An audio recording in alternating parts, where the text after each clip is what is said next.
Сәлем достар, Айнұрдың асханасына қош келдіңіздер. Бүгін мен сіздермен чак-чак тәттісін дайындайтын боламын. Сәннен қалмайтын бұл тәтті тағам күннен күнге үлкен сұранысқа ие болып келеді және дастарханның сәнін келтіреді.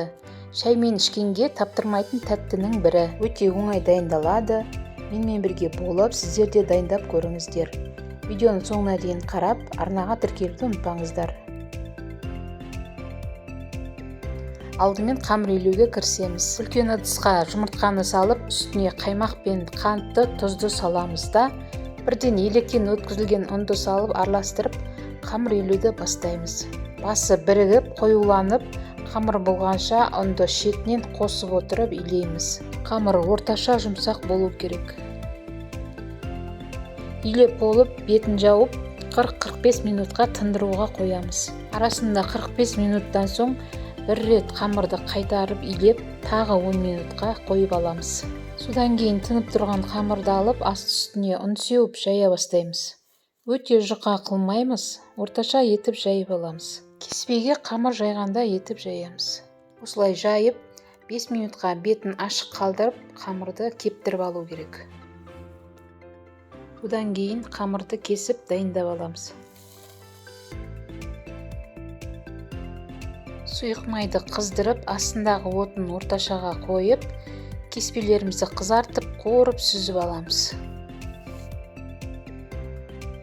Рецептің толық құрамы мен мөлшерін сипаттама бөлімінен көре аласыздар.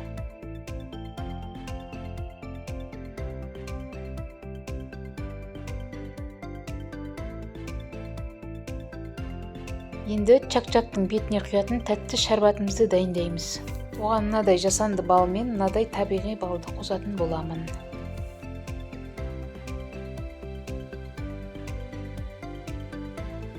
Балдың үстіне қант салып, отқа ерітіп аламыз.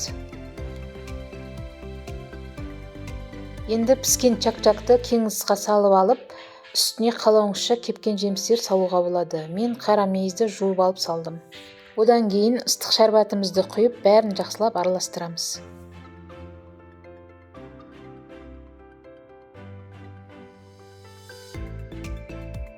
Одан кейін қалаған ыдысыңызға салып, осылай қолмен басып-басып жіберу керек. Сол кезде чак-чагымыз жақсы қатып, өзінің формасын жақсы ұстап тұратын болады.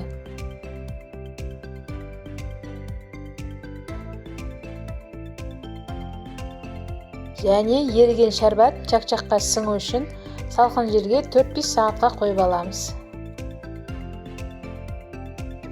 Міне осымен арасында балы бар тәп-тәтті чак-чагымыз дайын болды.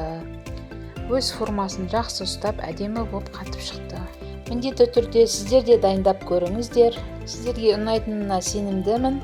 Сіздерге ас болсын. Видео рецепт ұнаса, лайк басып, пікір қалдыруды ұмытпаңыздар. Және алдағы уақытта шығатын рецепттерімді жіберіп алмас үшін арнама тіркеліп, қоңырауша белгісін басып қойыңыз. Сол кезде сіз жаңа видеоны бірінші болып көресіз.